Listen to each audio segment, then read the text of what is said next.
Oh Dios, pon en nosotros, Jesús, un corazón que quiera de veramente ser cambiado por ti, Jesús.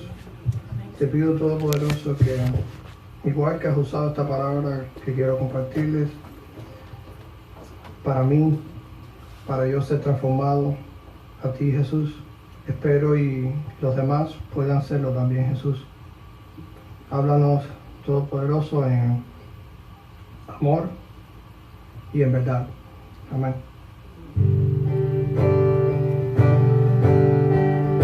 Estamos juntos otra vez, alabando al Señor. Estamos juntos otra vez, en unidad.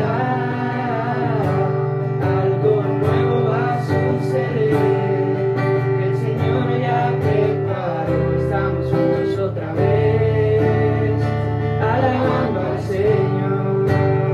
Y donde quiera que esté, yo le alabo. Donde quiera que esté, yo le alabo. Porque su amor me rodea como el mar.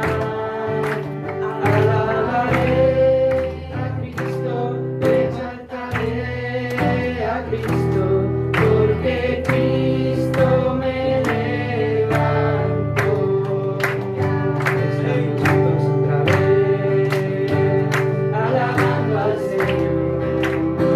Estamos juntos otra vez, en unidad.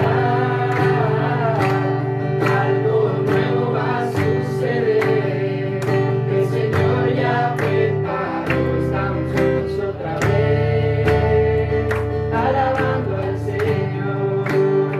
Y donde quiera que esté, yo le alabo. Donde quiera que esté, yo le alabo.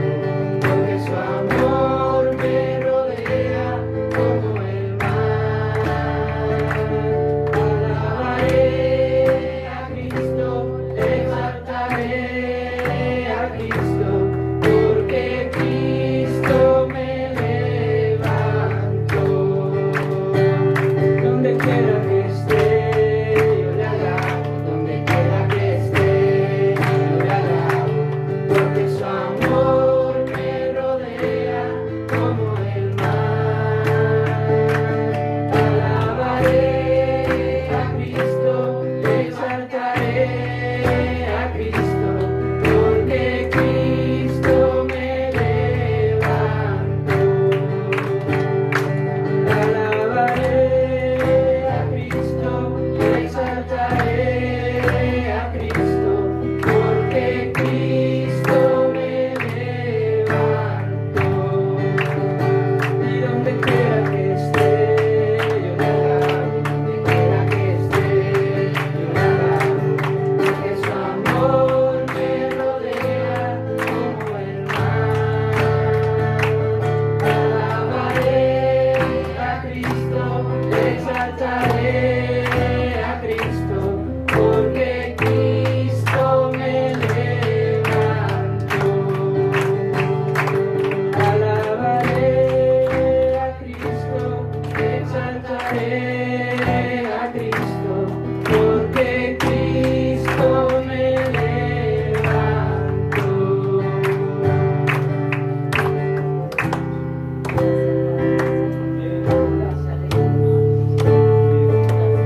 Lo que sostiene de la esperanza mía, fuente de vida eterna, tan solo el alma que en sus fuerzas fías tiene paz, mi sostén es Jesús.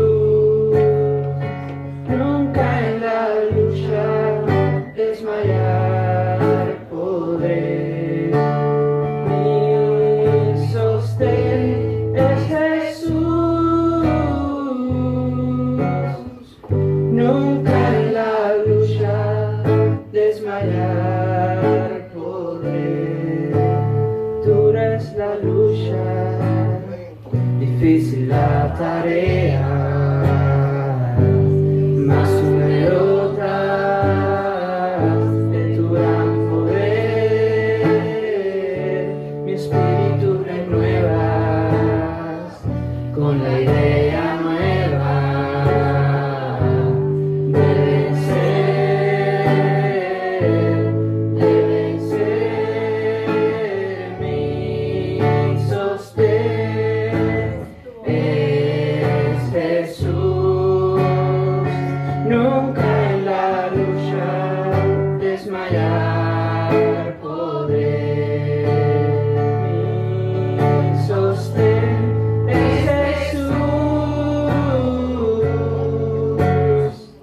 Nunca en la lucha desmayar podré. Yo soy muy débil, pero en ti soy fuerte. Nunca en la lucha desmayar podré. Si tú estás conmigo, ni a la misma muerte temeré, no temeré. Mi sostén es Jesús. Nunca en la lucha desmayar podré. Mi sostén es Jesús. Nunca en la lucha desmayar podré.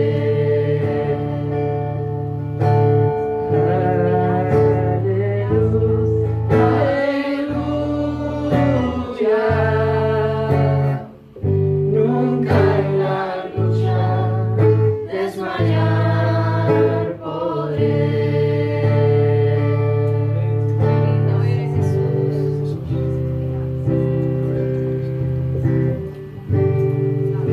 Hay un pueblo que te ama, tu palabra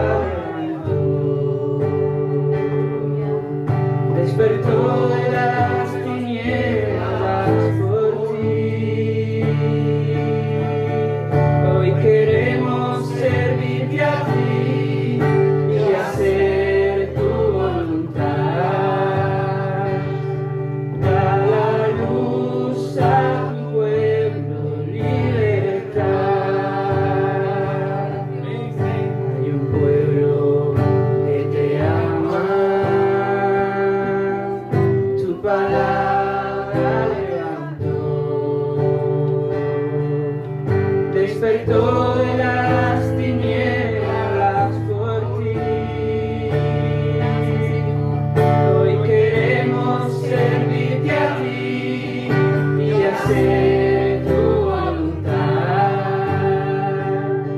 Da la luz a tu pueblo y libertad. Ven Jesús en medio de tu pueblo, que tu luz queremos alcanzar y libera la mente del cautivo. Que tu gracia y poder atraerán. Ven Jesús en medio de tu pueblo, que tu luz queremos alcanzar y libera la mente del cautivo. Que tu gracia y poder atraerán. Hay un pueblo que te ama, tu palabra levantó, despertó las tinieblas por ti. Hoy queremos servirte a ti y hacer tu voluntad. Da la luz a tu pueblo y libertad. Ven Jesús en medio de tu pueblo,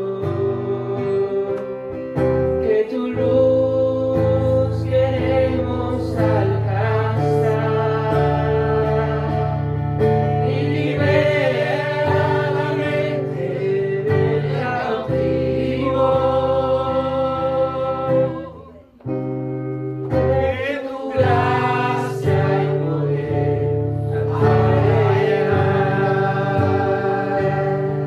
de tu gracia y poder atraerá.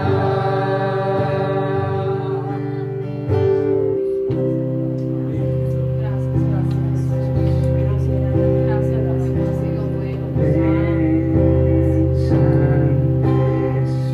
Espíritu, te llamamos.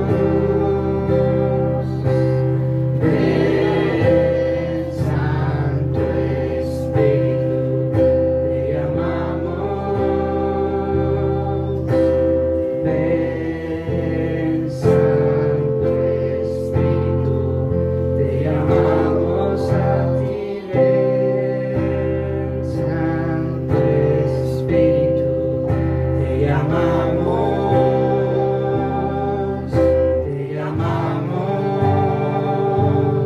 Te llamamos a ti. Ven,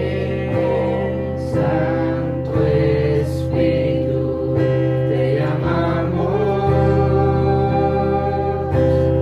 Ven, Santo Espíritu, te llamamos.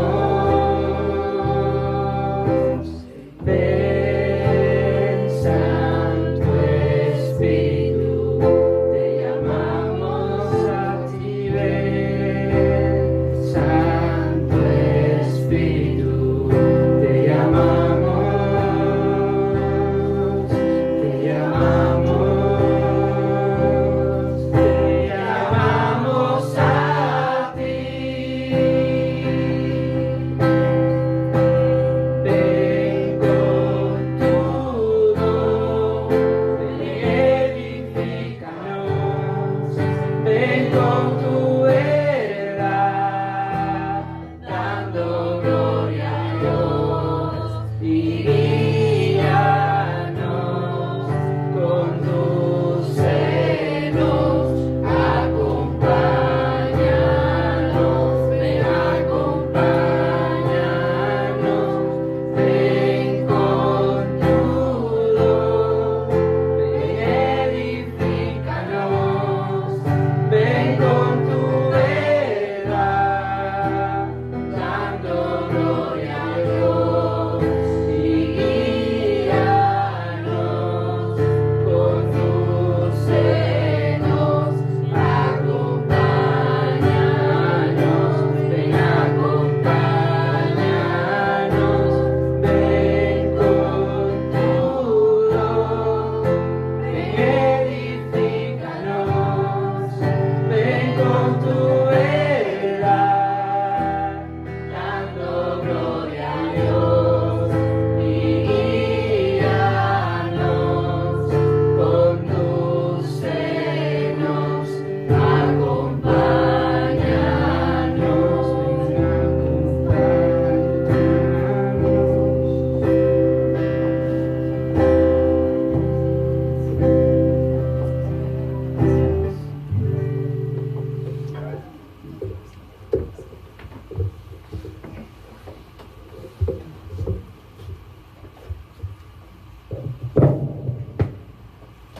Gloria a Dios. Esos cantos, yo no, eso lo compartí a Kennedy para que la verdad que lo veía esencial para hoy.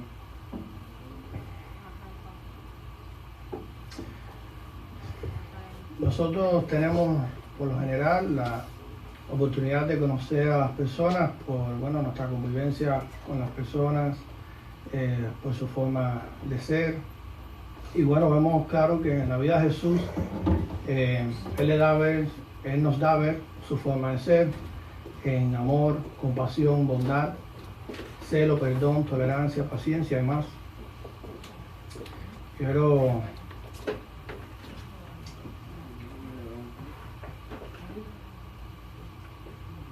Quiero empezar leyendo un texto que describe el propósito de Dios para el hombre justo.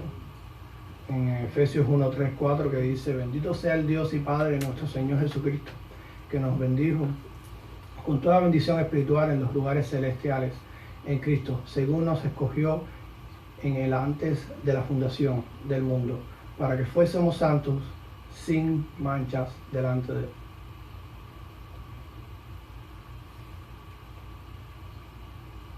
Voy a describir, o por lo menos tratar, Dios mediante, de describir el hombre pecaminoso. Si nos identificamos, creo que Dios nos manda a arreglarnos, a ponernos a cuentas con Él. Si no nos identificamos, entonces regocijémonos en Dios y para que Él nos guarde eternamente. El propósito del mensaje es este: ¿quién es Dios? Reflexionen en esto. ¿Saben quién es Dios? En la Biblia tenemos claro que Jesucristo fue y Dios en carne. Él dijo: el que me ha visto a mí, ha visto al Padre, en Juan 14:9. Por eso muchos, igual que yo, le proclamamos como el centro de todo. Muchos de los que escuchan conocen esto. En la vida de Jesús vemos varios milagros, pero de uno de ellos no muy reconocido les quiero compartir. En el principio de su ministerio vemos algo muy conmovedor. Hace solo días que le seguían los primeros discípulos y era la Pascua. Si quieren esto, que después lo pueden buscar ahí, si tienen sus Biblias lo pueden abrir en Juan 2:12. Después de esto, descendieron a Capernaum, él, su madre, sus hermanos y sus discípulos, y estuvieron allí no muchos días. Estaba cerca la Pascua de los judíos y subió Jesús a Jerusalén y halló en el templo a los que vendían bueyes, ovejas y palomas y a los cambistas allí sentados. Y haciendo un azote de cuerdas, echó fuera del templo a todos y a las ovejas y los bueyes, y esparció las monedas de los cambistas y volcó las mesas. Y dijo a los que vendían palomas: quitad de aquí esto y no hagáis de la casa de mi padre casa de mercado. Entonces acordaron los discípulos que está escrito: el celo de tu casa me consume. Los números en cuanto a la población de Jerusalén en ese tiempo es difícil de identificar con precisión, pero si buscamos más y más, puede llegar a ser como 100 a 300.000 habitantes normalmente. No se sabe exactamente, pero unos cuantos cientos de mil personas suena seguro tener en cuenta. Aunque en la Pascua ese número fácilmente llegaría a 1 millón, ya que cada judío viajaba a Jerusalén de todas las ciudades para hacer sacrificios a Dios allí. Esto significa que cada lugar de hospedaje o cuarto en casa y cuartos que no eran para ocupar estaban llenos de personas en todos los rincones de la ciudad, completamente llena de un número masivo de personas en ella. Y el punto fijo de concentración de este millón de personas es el templo. El patio del templo, llamado el patio de los gentiles, era como solo unos acres de grande en esos tiempos y tuviera que absorber esta masiva cantidad de gente que llegaban.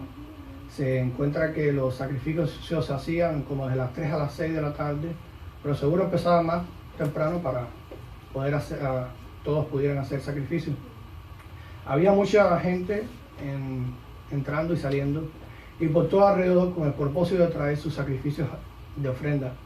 Pero había más ocurriendo que esto, y hay un poco de información histórica de esto. La gente que compra y vende fuera del templo, se han movido adentro del patio. O sea que cuando entras tienes esta multitud de gente entrando y saliendo constante, mientras otros estaban para alabar a Dios, hablar con Dios, adorar a Dios. No podemos ni asegurar cuántas personas estaban allí, tuviera que haber como de 10 a 20 mil personas en cualquier momento dentro del templo. Y en medio de esto hay gente vendiendo bueyes, ovejas y palomas. No solo habían animales, personas, sino animales también. La razón por la cual estaban vendiendo sacrificios era porque muchos venían de lejos y encontraban inconveniente traer sacrificios de lejos.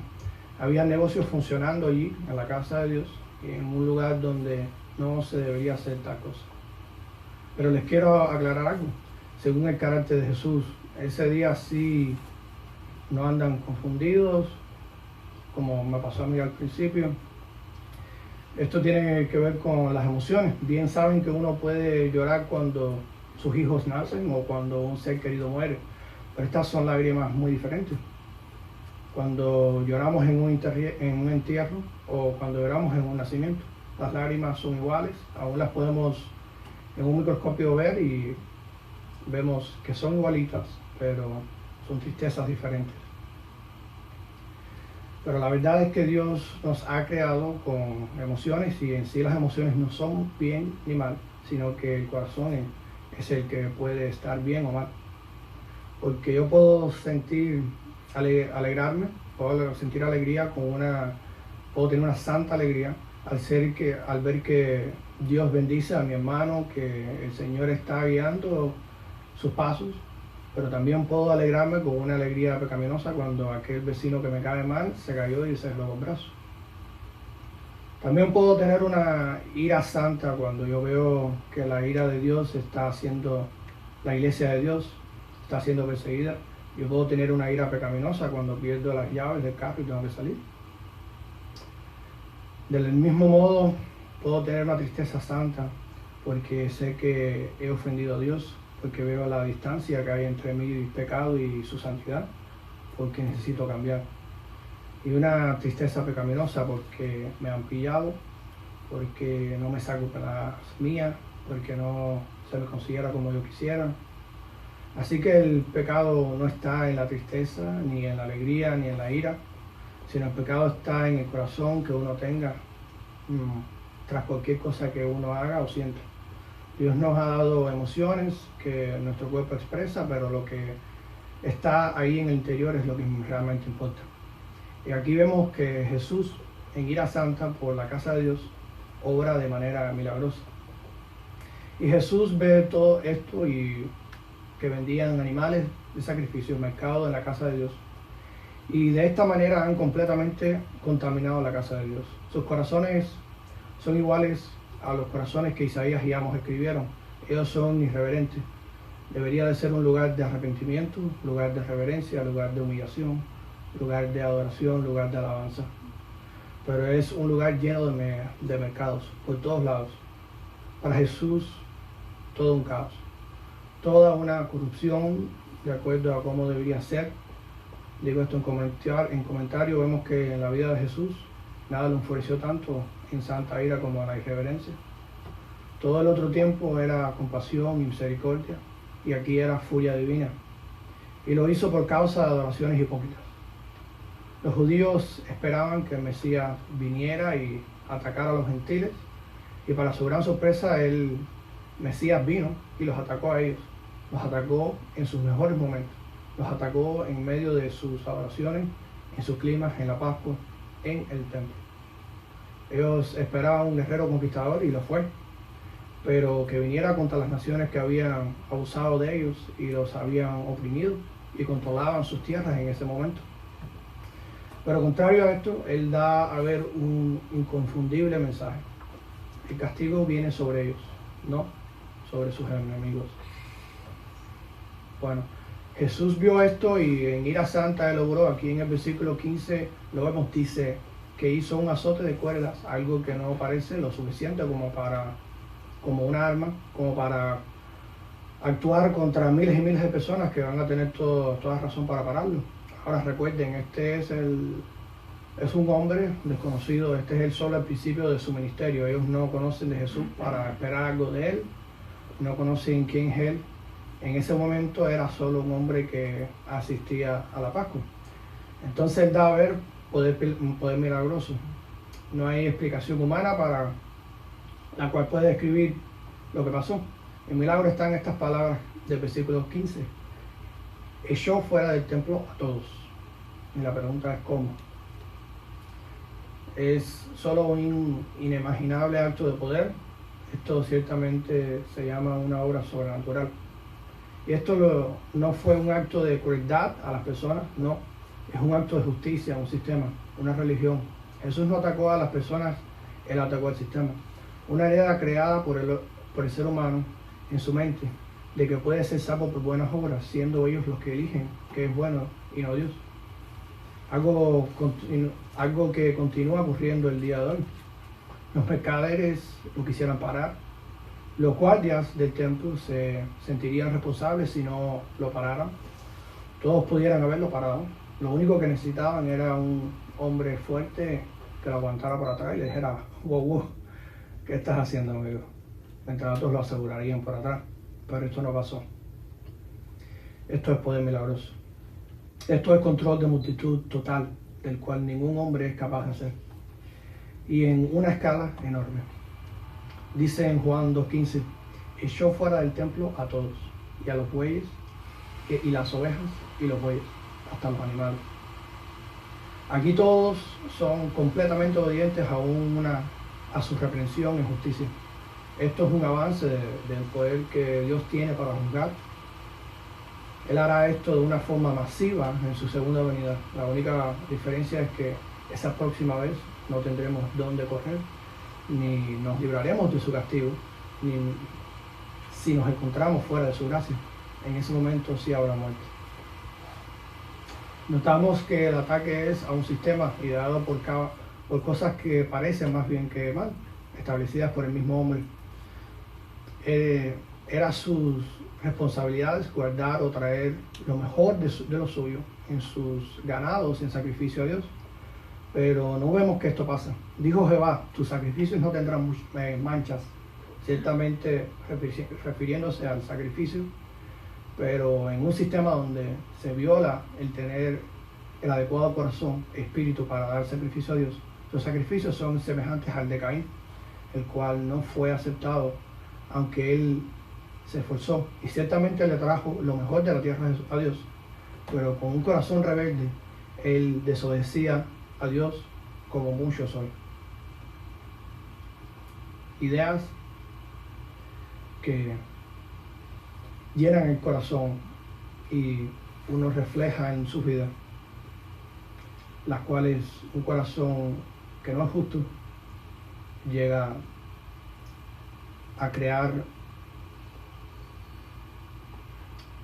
modalidades que no son acuerdas a Dios. Y esta es la pregunta que quiero que todos nos hagamos, igual que yo me la hago a mí. ¿Eres tú, Caín?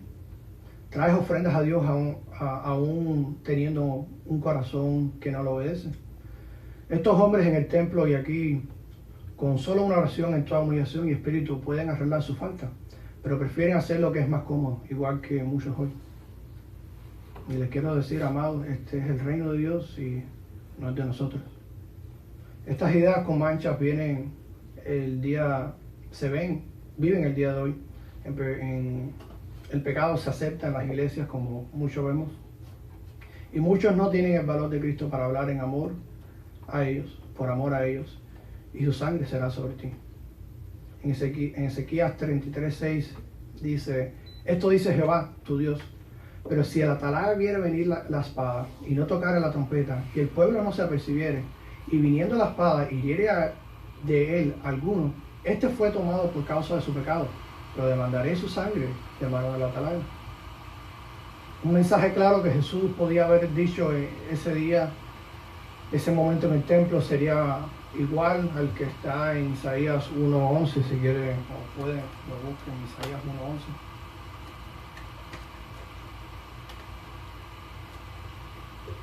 ¿Para qué me sirve, dice Jehová, la multitud de vuestros sacrificios? Hastiado estoy de holocaustos, de carneros y de cebos de animales gordos. No quiero sangre de bueyes, ni de ovejas, ni de machos cabríos. ¿Quién demanda esto de vuestras manos? Cuando venís a presentaros delante de mí para hollar mis atrios, No me traigáis más vana ofrenda. El incienso me es abominación. Luna nueva y día de reposo. El invocar asambleas no lo puedo sufrir. Son iniquidad vuestras fiestas solemnes. Vuestras lunas nuevas y vuestras fiestas solemnes las tiene aborrecida mi alma. Me son gravosas.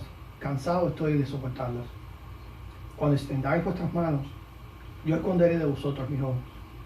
Asimismo, cuando multipliquéis la oración, yo no oiré, llenas están de sangre vuestras manos. Lavaos y limpiaos, quitad la iniquidad de vuestras obras.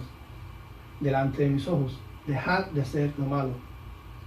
Aprended a hacer el bien, buscad el juicio, restituir al agraviado, hacer justicia al huérfano, amparad a la viuda. Venid luego, dice Jehová, y estemos en cuenta. Si vuestros pecados fueren como grana, como la nieve serán emblanquecidos. Si fueren rojos como el carmesí, vendrán a ser como blanca lana. Si quisiereis y oyereis, comeréis el bien de la tierra. Si no quisiereis y fuereis rebeldes, seréis consumidos a espada, porque la boca de Jehová lo ha dicho. Este es un mensaje que pudo haber dicho Jesús el día que limpió el templo. Es exactamente el mismo problema. Es un viejo problema de hipocresía en Israel, falsa religión, adoraciones superficiales. Y esto enfurece a Dios porque es irreverente y es blasfemia. En Amos el Señor dice: para tus cantos. Yo no quiero escuchar tus cantos. Dios no cambia, es Él mismo desde la eternidad y hasta la eternidad. En esto es firme hoy, antes y siempre. Y para profundizar en lo que estábamos hablando del carácter de Dios, vemos que la raíz de la palabra santo es más bien, el propósito más bien tiene raíz de cortar. Imagínense que están cortando vegetales y bueno, uno corta y se para para un lado. Esa es la idea, de ponerlo simple. Cuando la Biblia dice que Dios es santo, significa que Él es sin pecado, pero solo de una manera indirecta. Santo significa que Dios es separado de, por eso es indirecta. Esto es lo que Jesús se está refiriendo en la oración al Señor: santificado sea tu nombre. Y lo que significa es esto, que Dios existe en una completamente diferente categoría. Él no es solo cuantitativamente más grande que nosotros. Quiero que entiendan esto: Él no es como nosotros, solo que más grande y mejor. Él es cualitativamente diferente a nosotros. Él está en una categoría completamente diferente. Y cuando tú lees Dios es santo, para ti debe significar que tú has puesto a Dios en tu corazón en una categoría totalmente separada y distintiva para Él. Por encima de cada cosa que tengas en tu corazón. Hay veces que escuchas a alguien decir: mantén a Dios el número 1.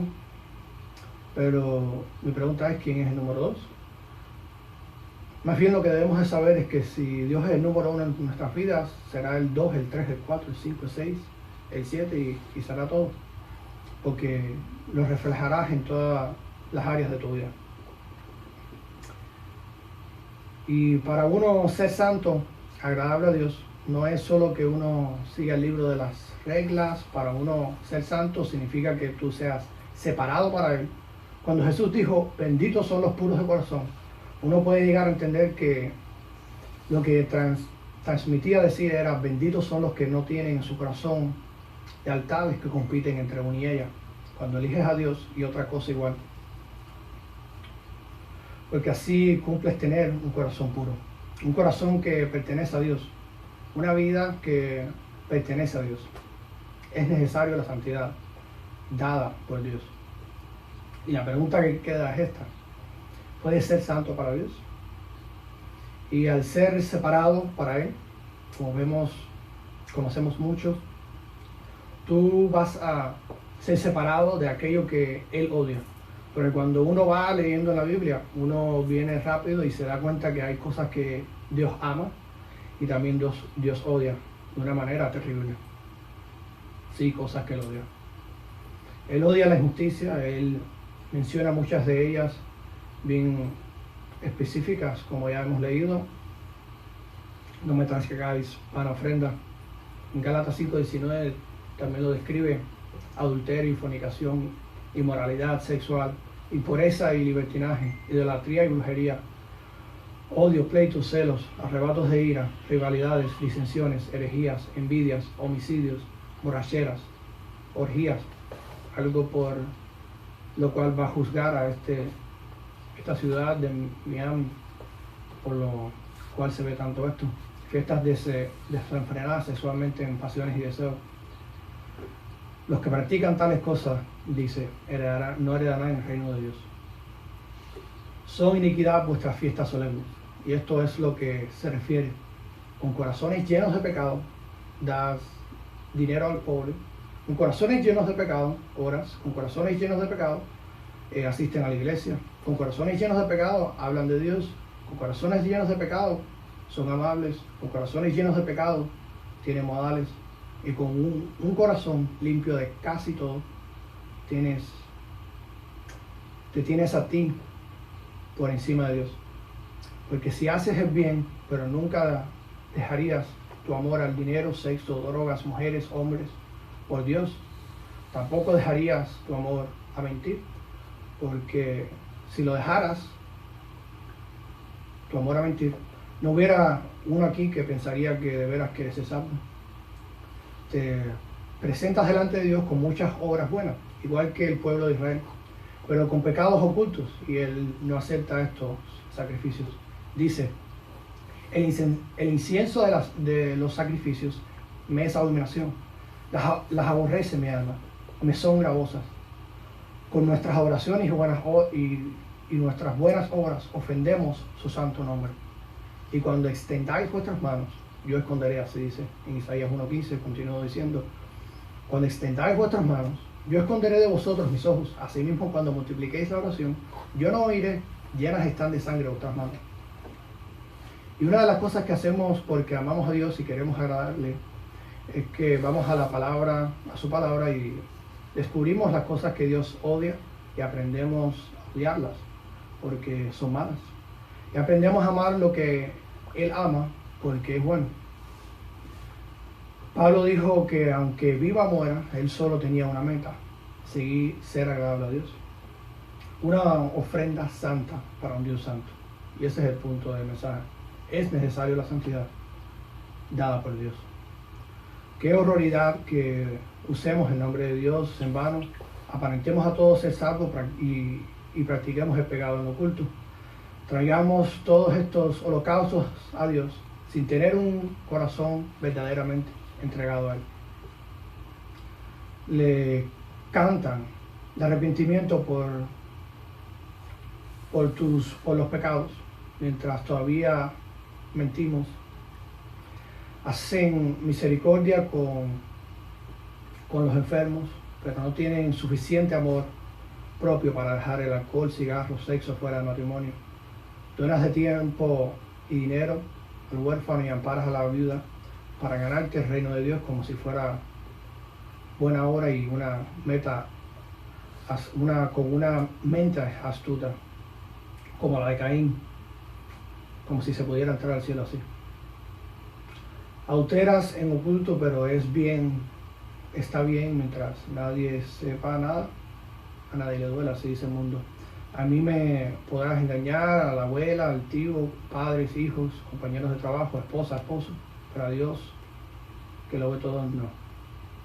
Déjame decirte algo, porque los amo y no quiero que nadie se pierda. Dios no vino a este mundo a morir por ti en tus pecados, sino vino a morir de tus pecados, para salvarte de tus pecados. En 1 Juan 3:8 dice, el que practica el pecado es del diablo, porque el diablo peca desde el principio. Para eso apareció el Hijo de Dios, para deshacer las obras del diablo, para que pares de pecar. Para eso vino Dios. Decía Carlos Spurgeon que ha visto que muchas personas pecan sin ser tentadas. Igual me parece a mí. En continuación dice, todo aquel, 1 Juan 3:9, todo aquel que es nacido de Dios no practica el pecado, porque la simiente de Dios permanece en él y no puede pecar, porque es nacido de Dios. ¿Qué significa esto en palabras de una manera directa y simple de entender? El salvo no desea pecar, aunque es tentado y bien puede que caiga en pecado, Pero igual que dice el texto, no practica el pecado. Pero el impío practica el pecado. Es su estilo de vida. Aunque a todos parezca justo, santo y recto, para Dios estás muerto. Este mensaje, bueno, es más bien para los que practican el pecado. Sea que anden dentro de la iglesia, salvos, Dios te ve tal y como eres, fuera de él. De esto podemos hablar mucho, pero creo hoy no tengo necesidad de entretenerlos. Muchos escuchan de su misericordia, gracia, justicia, amor y más, pero no reaccionan. No trato de entretener a nadie, sino que Dios nos llama al arrepentimiento. Ahora es el día de salvación, dice su palabra. Tú que escuchas tanto de Dios, aparentas tener valor y no tienes el valor de entregarte por completo. Te tengo buenas noticias. Humíllate ante el Omnipotente. No hay mejor valor que este. Tú no necesitas que te demuestren o que te convenzan de que Cristo es el único mediador entre hombre y Dios, de que Cristo es el único camino. Esto muchos acá lo saben. Lo que necesitamos es un arrepentimiento verdadero. Y tú lo sabes y no quieres y entiendes que lo necesitas y dices después, pero después llega y tampoco nada. Y dices, pero yo sí quiero, pero no haces. Por eso dice Santiago 1:22, pero sed hacedores de la palabra y no tan solamente oidores, engañándoos a vosotros mismos. Quería enfatizar en 3 puntos que voy a ir describiendo más bien sobre el falso arrepentimiento y el falso camino. El primer punto que puse acá es deleitadores de la verdad y vienen y viven en pecado. Vemos esta confesión que ha impresionado tanto en la historia cristiana del apóstol Pablo en Romanos 7:18 y en adelante. Y yo sé que en mí esto es, en mi carne no mora el bien, porque el querer el bien está en mí, pero no el hacerlo, porque no hago el bien que quiero, sino el mal que no quiero, eso hago. Y si hago lo que no quiero, ya no lo hago yo, sino el pecado que mora en mí. Así que queriendo yo hacer el bien, hallo esta ley, que el mal está en mí, porque según el hombre interior, me deleito en la ley de Dios. Religiosos quieren el bien, pero el bien no mora en ellos, porque quieren hacer el bien, pero hacen lo malo. En su palabra tenemos que nos dice y nos aclara esta nube dudosa para algunos que dicen, es que aunque él peque, yo sé que él ama a Dios. Y tenemos claro en 1 Juan 3:7 y principio del 8, hijitos, nadie os engañe. El que hace justicia es justo, como él es justo. El que practica el pecado es el diablo. Y acá por declaración del mismo vemos que Pablo se declara como una persona que no hace justicia en ese momento. Repito en Romanos 7:21 y 22, así que queriendo yo hacer el bien, hallo esta ley, que el mal está en mí, porque según el hombre interior me deleito en la ley de Dios. Se deleita en la ley de Dios, le agrada la ley de Dios, le ora, le canta, hace buenas obras, cree en su amor, su bondad, pero igual que dice aquí, porque no hago el bien que quiero, sino el mal que no quiero, eso hago. Y eso es lo que importa, al fin que haces. Ojalá y todos tuviéramos temor de Dios para admitir que andamos en un error, igual que Pablo hizo, lo cual lo llevó a un verdadero arrepentimiento, el cual permanece. Repito en Isaías 1:18, venid luego, dice Jehová, y estemos a cuenta.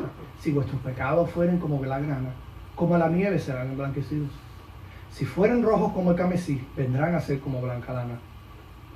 ¿De qué nos sirve aparentar ser salvos si en su venida Él será el primero en negarlo? Esto es lo que siente el cristiano cuando el nombre de Dios es blasfemado y uno se llama salvo y ciertamente Él sabe que no lo es. Amor por Él, compasión con Él, misericordia por Él, pero mucho celo por Dios. Te doy un ejemplo el cual puedes entender. Es parecido a cuando uno siente celo por su madre cuando la humillan en público. Son muchos los que se vuelven hasta violentos por esto. Pero con Dios es más grande los límites que uno pasa. Porque aun si fuera mi madre la que se llamara cristiana y no viviera como Jesús demanda, fuera yo el primero en decirle: ¿cómo te atreves a decir ser llamada hija de Dios y vives en pecado? No. No. Dios no tolera el que practica pecado dentro de su gracia.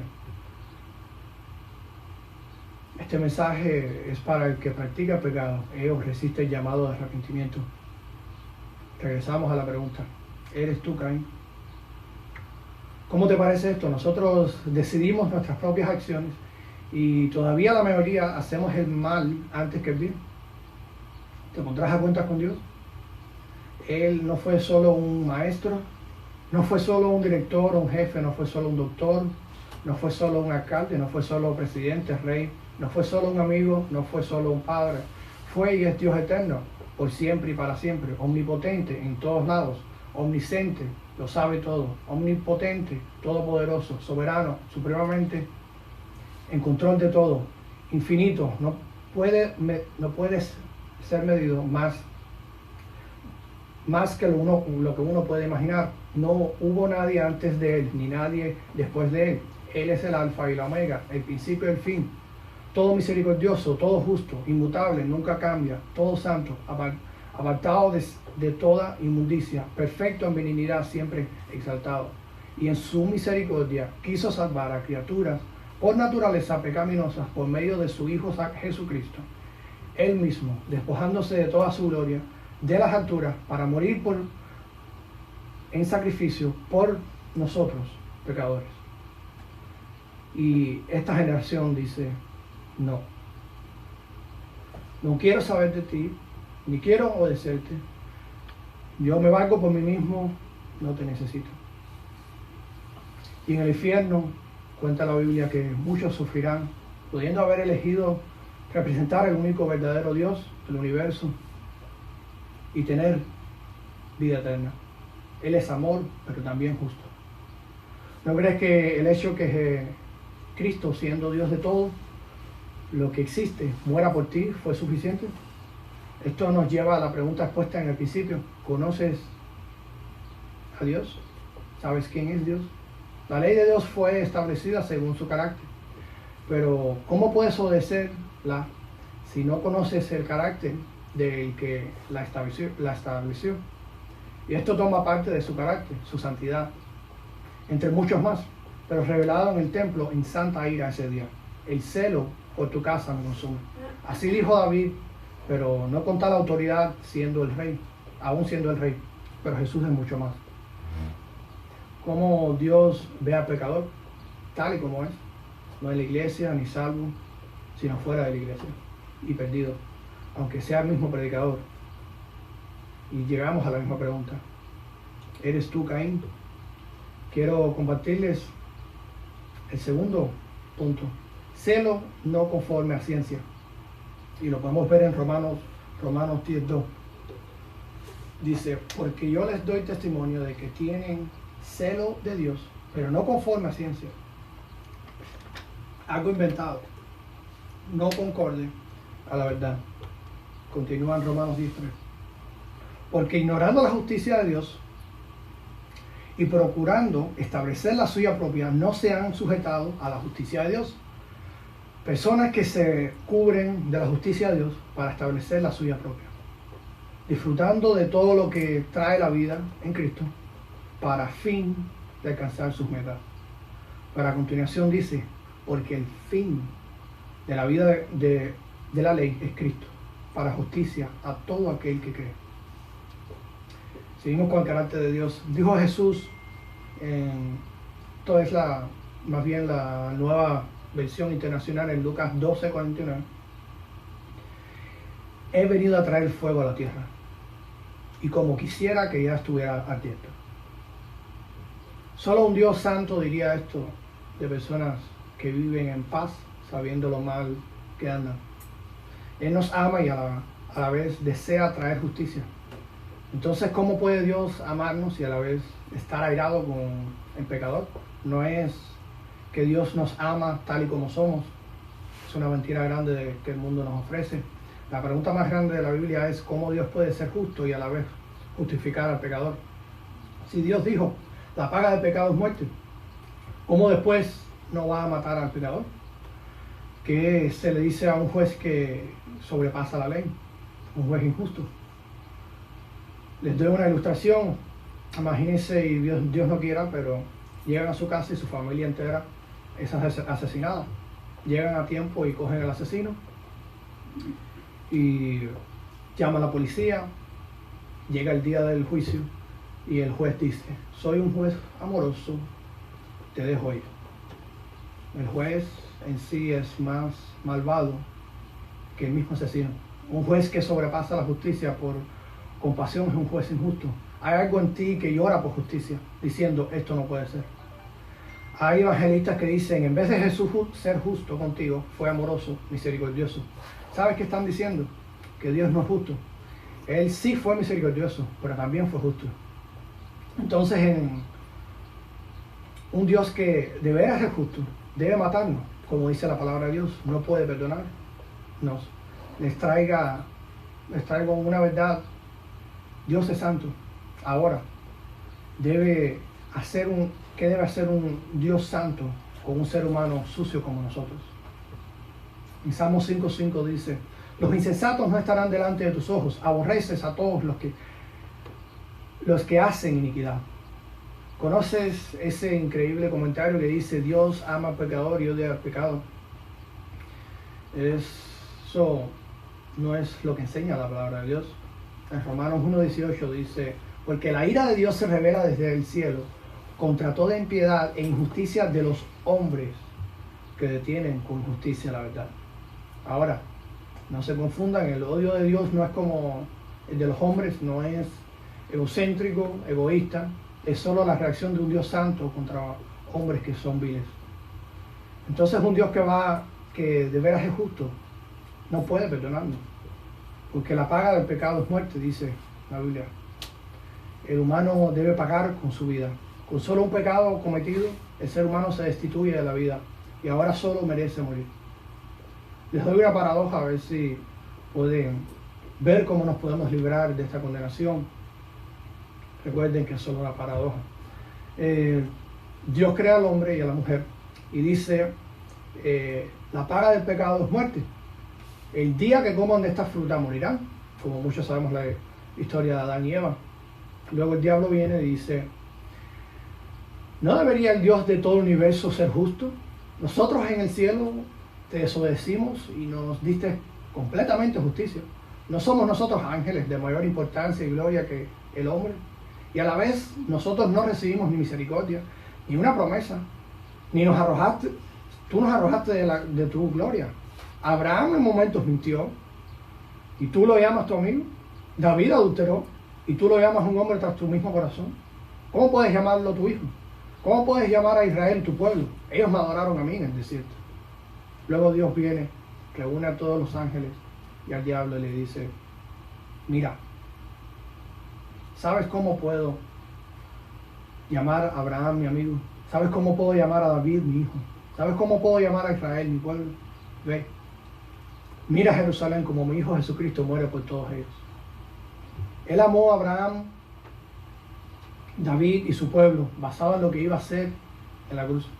En Romanos 3:23 dice, por cuanto todos pecaron y están destituidos de la gloria de Dios, siendo justificados gratuitamente por su gracia, mediante la redención que es en Jesucristo, a quien Dios puso como propiciación, o sea, por favor, por medio de su fe en su sangre, que su sangre es el pecado, para manifestar su justicia a causa de haber pasado por alto en su paciencia, teniendo paciencia por nosotros, los pecados pasados, para con la mira de manifestar en este tiempo su justicia, a fin de que Él sea el justo y el que justifica al que es de la fe de Jesús. Ciertamente Él nos ama, porque no cualquiera muere por alguien. Mi hijo no puede morir por su hijo, a lo mejor por seres como los ángeles. Pero los ángeles pecaron y no les mandó un Salvador, ni tuvo misericordia. Él fue completamente justo con ellos, al tirarlos del cielo. A nosotros no nos tenía que mandar un Salvador, pero murió por una criatura tan insignificante como nosotros. Gloria a Dios, porque ha querido salvar a pecadores. Voy al segundo punto. Intachables de palabras y sabiduría. Jesús nos anuncia acerca de dos inaceptables posibilidades y comienza en Mateo 7, 21 al 23, solamente confesión verbal, intachable de labios, nada más. Y según los versículos 24 y 27, solamente conocimiento intelectual, sabiduría de la Escritura. Y él enseña que solo con confesión verbal, aún refiriéndose a la verdad, no salva o guarda a uno a permanecer. La confesión verbal no es suficiente para salvar. Por mucho que uno diga en su boca que Dios está en uno, no lo hace real. Tampoco es suficiente el conocimiento intelectual. No es suficiente para salvar o permanecer. Por mucho que conozcas de la palabra de Dios, sin una vida que se someta a la luz que tienes, no te hace salvo. Por esto los exhorto a que no sean intachables de palabras ni sabiduría, sino intachables de corazón. Esto explica uno de los muchos mártires, uno de los muchos que han muerto por el nombre de Jesucristo. Palabras semejantes a esta, con muy poco tiempo para explicarse, sobre personas que pensaban que se iban a salvar porque creían que sus obras eran buenas y Dios no los iba a castigar. Estos seres jamás han llegado a conocer la verdadera fe y la esperanza cristiana dada por el Espíritu Santo. Ellos nunca conocieron el nuevo nacimiento, la nueva naturaleza divina, la presencia del Espíritu Santo morando en sus corazones, la comunión con el Dios viviente como otros hemos experimentado. Ellos no han conocido el amor de Dios que brota en sus corazones para darles nuevos sentimientos, esperanzas y deseos eternos. Para ellos sencillamente simpatizar con los cristianos y ayudar en una cosa buena es suficiente. Pero para el cristiano, ¿qué es suficiente para pagarle a su Señor y Salvador que los redimió? Nunca habrá suficiente generosidad en corazón y alma de nosotros que le conceda la vida eterna, que nos consiga la vida eterna. Solo hay un mediador entre el hombre y Dios. Ese es Jesucristo. Y tú lo sabes, y tú lo ignoras. La primera de Juan 1, 5 al 6 dice: este es el mensaje que hemos oído de él. Y os anuncio, Dios es luz, no hay ninguna tiniebla en él. Si decimos que tenemos comunión con él y andamos en tinieblas, mentimos y no practicamos la verdad.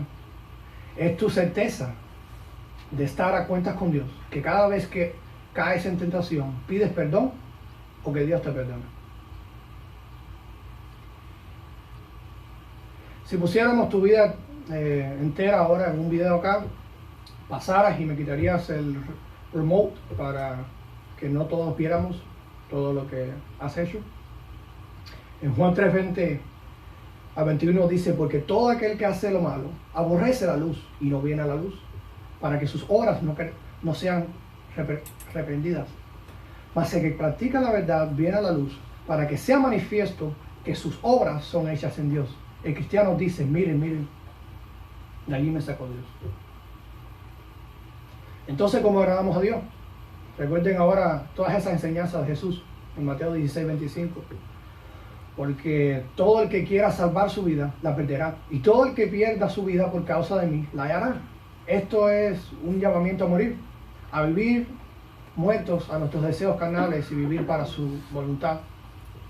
Él está pidiéndonos todo. No unas horas, una semana, no que solamente dejes un pecado. Él está pidiendo que le des lo más costoso, y esto es tu vida eterna. No está diciendo es que muramos físicamente, aunque bien pudiera ser que seamos perseguidos por nuestra fe, como ya ha pasado antes, pero sino que nuestras vidas sean un sacrificio vivo para Él. Y ahora, bueno, uno pudiera llegar a decir que esto es una locura, como mismo hablábamos en la prédica anterior, pero bendita locura. Esto es lo mismo que decía Pablo en 2 Corintios 1:13, porque si estamos locos es para Dios, y si somos cuerdos es para vosotros, porque el amor de Cristo nos constriñe, o sea, nos controla, pensando esto, que si uno murió por todos, luego todos murieron, y por todos, luego todos murieron, y por todos murió, para que los que viven ya no vivan para sí, sino para aquel que murió y resucitó por ellos, o sea, para morir a nuestros deseos y vivir para Dios. Sigo y afirmo brevemente el versículo que identifica tanto la verdadera salvación, y creo que es muy importante verla. En Romanos 12:1 dice: así que hermanos, os ruego por las misericordias de Dios que presentéis vuestros cuerpos en sacrificio vivo, santo, agradable a Dios, que es vuestro culto racional. Cuerpos. No sé exactamente qué es lo que pensaba Pablo en ese momento, pero la verdad que me agrada que haya usado esta palabra, porque la Biblia, bueno, lo afirma. Porque todo lo que está en el corazón nos refleja tu cuerpo. Por eso dice en Proverbios 4:23, sobre toda cosa guarda tu corazón, porque de él mana la vida. Igual como leíamos ahorita, que manifiestas son las obras de la carne: adulterio, hechicerías, enemistades, pleitos, homicidios, borracheras, etc., acerca de las cuales os amonesto, como ya os lo he dicho antes, que los que practican tales cosas no heredarán el reino de Dios. Sacrificio vivo. O sea, como mismo decíamos ahorita, en el día a día, someternos a la palabra de Dios diariamente. Santo, separado para Dios. Esto debes de entender. Hay cosas que no puedes hacer. Hay lugares donde no puedes estar. Hay cosas que no debes ver sin entristecer al Espíritu Santo. Agradable. En prudencia, guardando la palabra de Dios completa. No imprudente, no insensato. No hacer algo mal para cumplir con una verdad. Oculto, culto, o sea, adoración racional. Culto racional, adoración racional. Darle tu vida a Dios es el acto de adoración, es el culto. Eso es lo que se habla acá en este versículo, y es racional. Lo más racional que puedes hacer es darle tu vida a Jesucristo. Les doy un ejemplo: si cualquier hombre, grupo, predicador, iglesia, viene a ti y te dice: es racional, es espiritual dar tu vida para nosotros, corre lo más rápido que puedas, porque tu vida solamente se la entregas a Dios, y a la vez te encontrarás creciendo en el reino de Dios, comprometido de una manera u otra con hermanos de la fe en Jesucristo, y amándolos, pero no al revés, porque los hombres son solo hombres y falibles, pueden fallar, equivocarse. Te entregas tu vida a Dios en una relación bíblica, y lo demás vendrá con ello. Esto es racional. Pablo, hablando a las iglesias de Galacia, dice en Gálatas 1:10: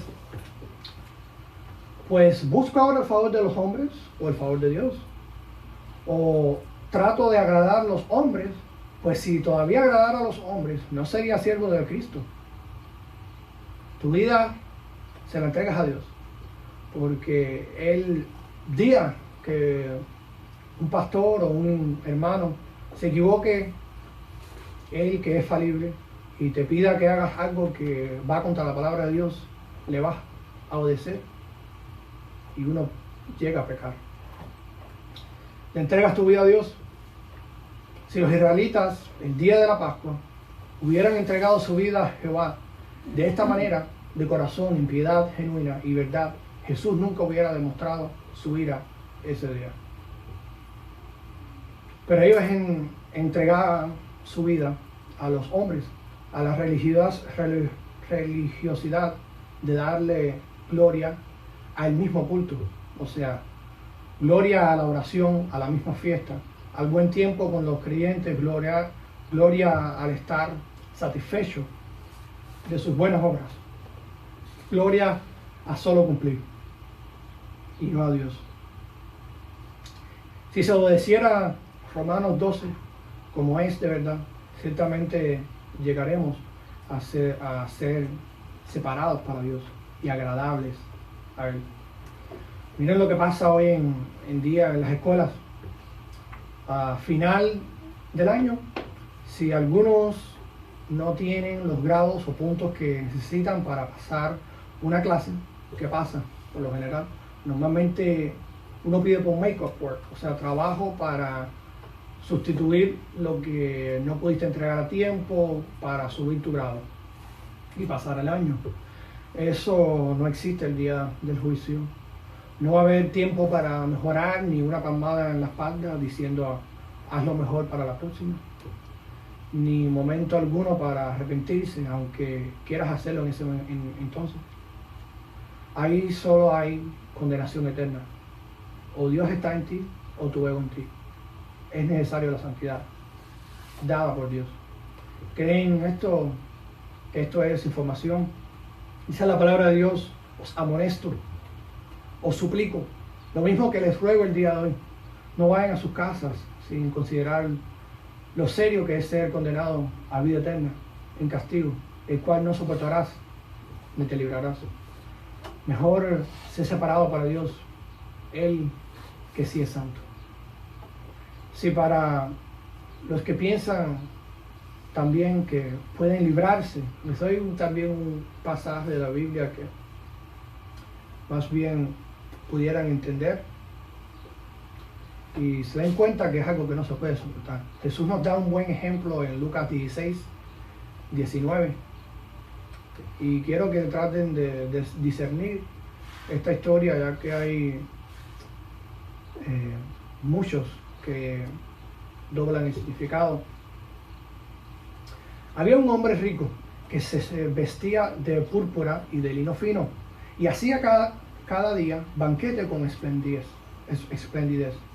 Había también un mendigo llamado Lázaro que estaba echado a la puerta de aquel, lleno de llagas, y ansiaba saciarse de las migajas que caían de la mesa del rico. Y aún los perros venían y le lamían las llagas. Aconteció que murió el mendigo y fue llevado por los ángeles al seno de Abraham. Y murió también el rico y fue sepultado. Y en el Hades alzó sus ojos, estando en tormento, y vio de lejos a Abraham y a Lázaro en su seno. Así estaba viendo el rico en el infierno, dice. Vio de lejos a Abraham y a Lázaro en su seno, en su cuidado.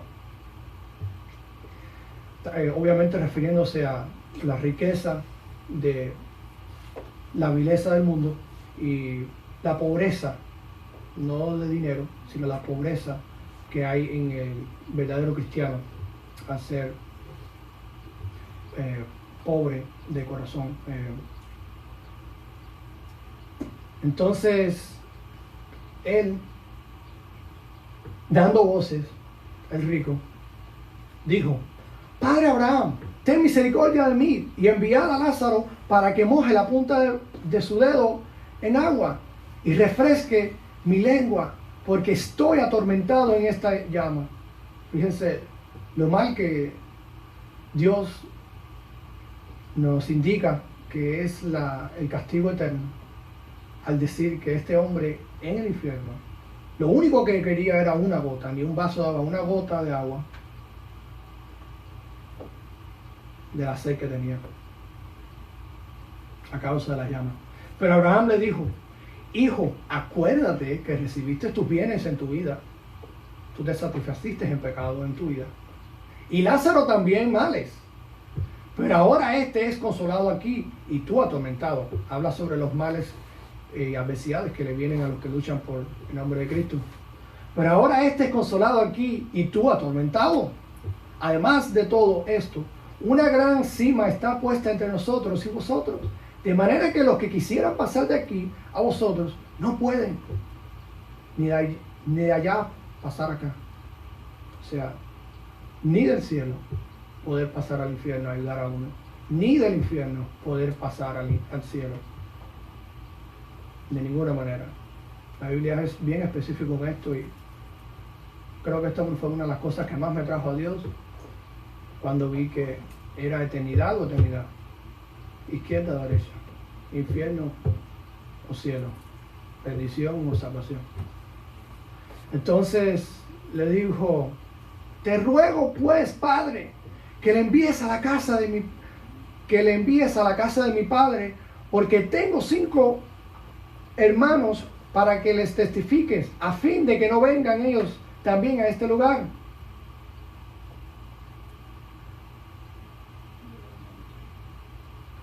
De tormento. Y Abraham les dijo a Moisés y a los profetas: tienen, óiganlos. O sea, la palabra de Dios tienen para escuchar, y a los que Dios les habla, tienen.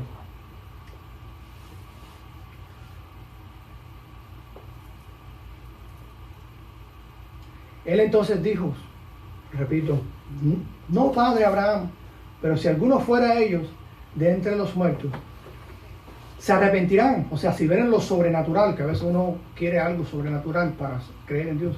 Mas Abraham les dijo: no, si no oyen a Moisés y a los profetas, no van a creer. Tampoco se persuadirán, aunque alguno se levante de los muertos, aunque vean algo sobrenatural. El rico les está pidiendo a Abraham desde el infierno que le dé alguna señal sobrenatural a sus familias que todavía viven, para que ellos crean. Pero lo que debemos recordar es que Dios ya ha tratado con su pueblo en esta manera, de esta manera sobrenatural en el pasado, y su pueblo no creyó, no le creyó. No fue el pueblo de Dios el que vio el poder de Dios en Egipto al ver las 7 plagas y ver a Dios abrir el mar rojo, y no era el que guió su pueblo en el desierto y les hizo caer pan del cielo cada día. Y dice que mientras ellos caminaban en el desierto, Dios los guiaba con una señal. En Éxodo 13:21 dice: y Jehová iba delante de ellos de día en una columna de nube para guiarlos por el camino, y de noche con una columna de fuego para alumbrarles, a fin de que anduviesen de día y de noche. Nunca se apartó de delante del pueblo la columna de nube de día, ni de noche la columna de fuego. Qué obra sobrenatural esa. Ver la presencia de Dios ahí todo el tiempo, y aún no creyeron. Y un viaje que se entiende que no tomaba más de 1 año, les tomó más de 40 años llegar a la tierra prometida, porque aunque vieron el poder de Dios con sus mismos ojos, no lo obedecieron, y Dios no dejó que ninguno de los que tenían más de 20 años entraran a la tierra prometida, menos Josué y Caleb.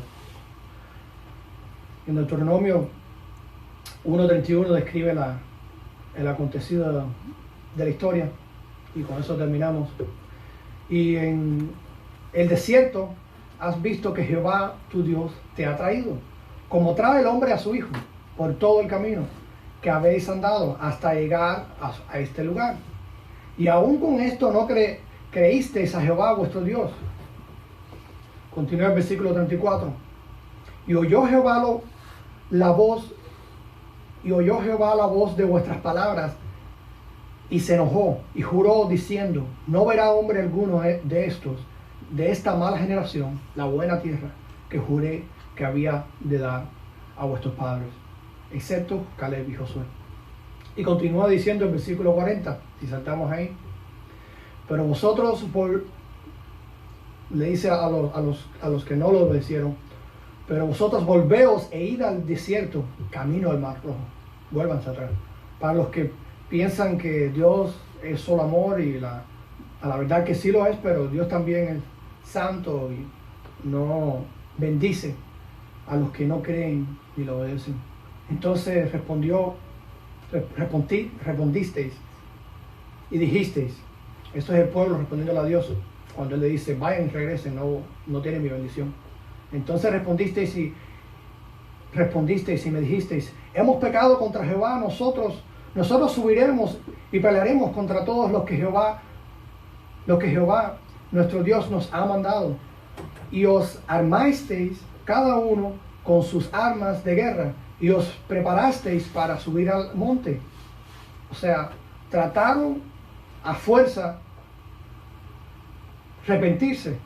Dice que al fin llegaron a reconocer, después de ser tantas veces señalados, reconocieron al fin su pecado y dijeron, vamos a ir a la guerra, vamos a luchar por Dios y seguro que Él nos dará su misericordia y nos llegará y nos dará salvación y llegaremos a la tierra prometida. Y Jehová dice, aquí en Deuteronomio 1:42, y Jehová me dijo, diles, no subáis ni peleéis, pues no estoy entre vosotros, para que no seáis derrotados por vuestros enemigos. Y os hablé, y no disteis oído, antes fuisteis rebeldes al mandato de Jehová. Y persistiendo con altivez, subisteis al monte. Pero salió a vuestro encuentro el amorreo, que habitaba en el monte, y os persiguieron como hacen las avispas, y os derrotaron en Seir hasta Horma. Y volvisteis y orasteis delante de Jehová, pero Jehová no escuchó vuestra voz, ni os prestó oído. Si saltan al Deuteronomio 2:15, para terminar, y luego murieron todos los de la generación de los hombres de guerra, tal y como Jehová había jurado.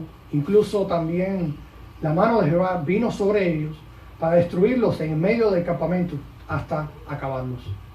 No es cuento, les digo, simplemente les relato la historia que ha pasado. Cuando Dios cierra la puerta para la salvación, no hay quien la abra.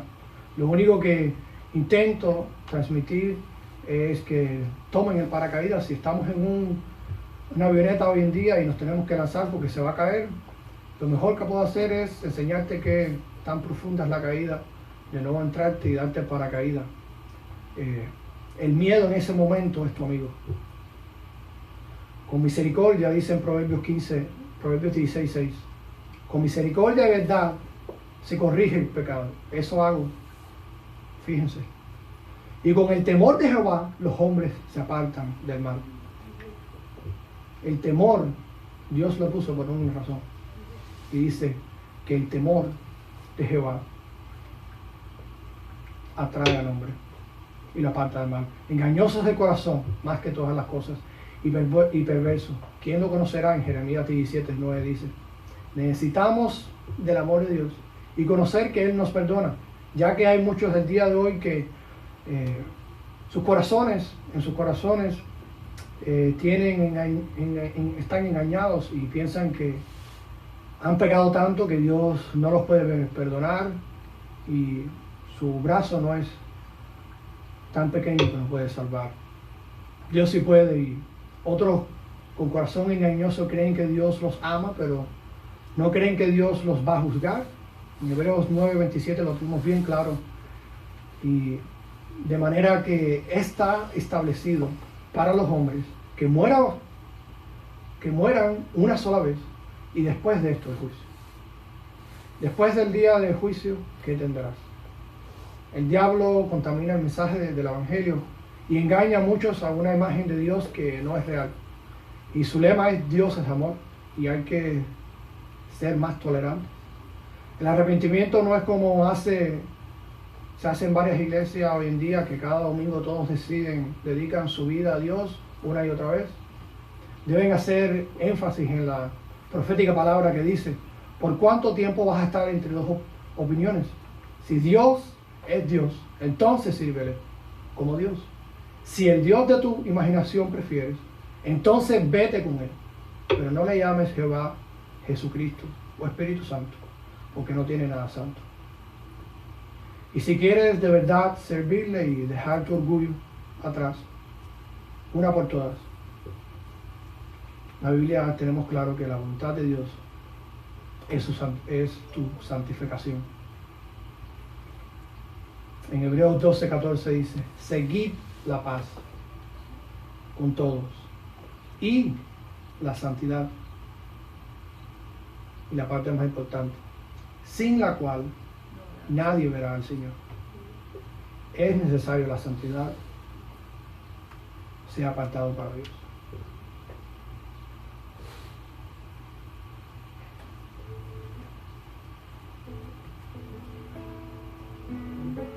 Este canto creo que nadie lo sabe o no deberían, pero se los quería compartir. No tienen que cantarlo, simplemente reflejar en lo que dice. Dios de santidad, Dios de amor, infinito Señor, yo soy el gran yo soy, Dios libertador, Rey de la creación, Dios justo.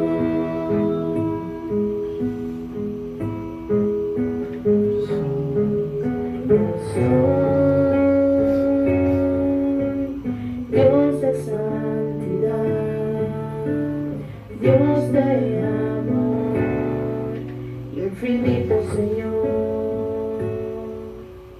yo soy el gran yo soy, Dios libertador, Rey de la creación, Dios justo.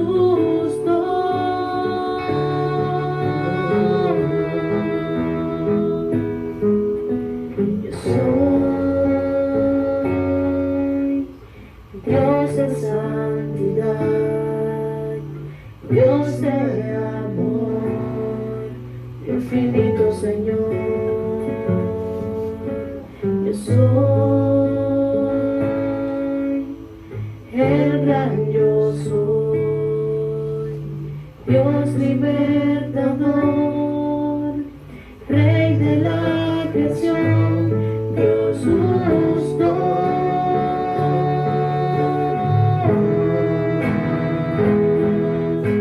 Temen a mi voz todos los que me invocan, los que claman al Dios vivo. Guardar mis mandamientos, ponerlos por obra, porque Dios celoso soy, y aunque en misericordia fiel es para el pecador, y el precio por amor pagué, aborrezco y desecho el pecado. Sé santo, yo Jehová os santifico, porque sin santidad nadie me verá. Amén, Jesús. Nadie te verá sin santidad, Jesús.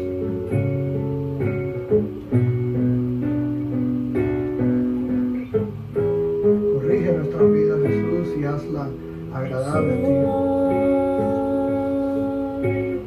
Dios de santidad, Dios de amor, infinito Señor, yo soy el gran yo soy, Dios libertador, Rey de la creación, Dios justo.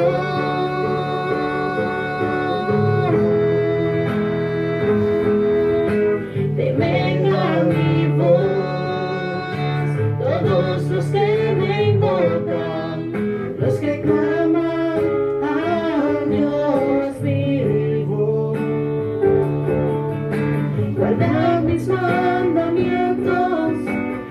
ponedlos por obra, porque Dios celoso soy, y aunque en misericordia fiel a cruz por el pecador,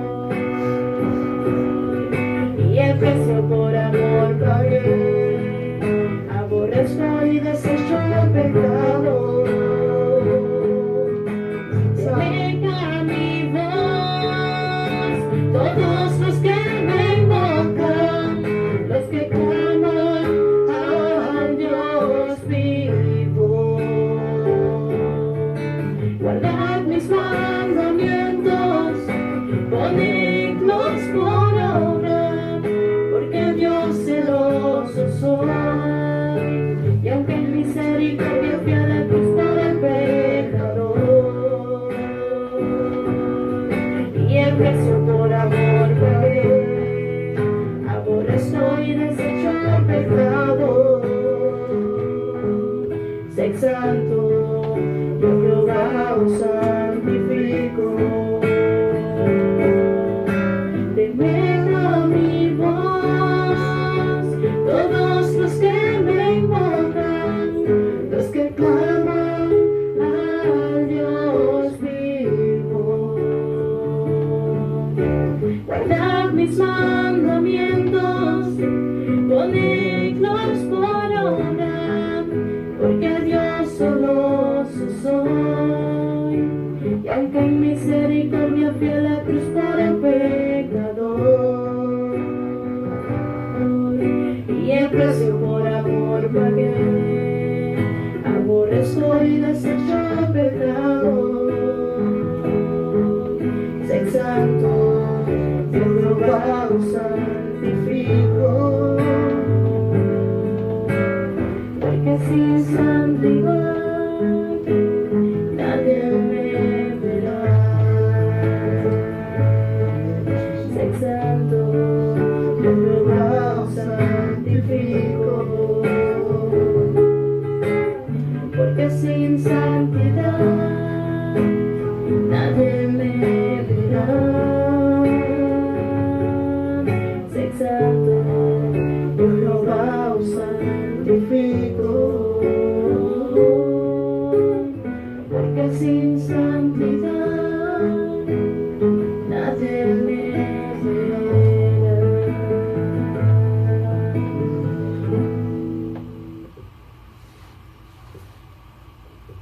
Amén. Nadie verá a Dios sin santidad.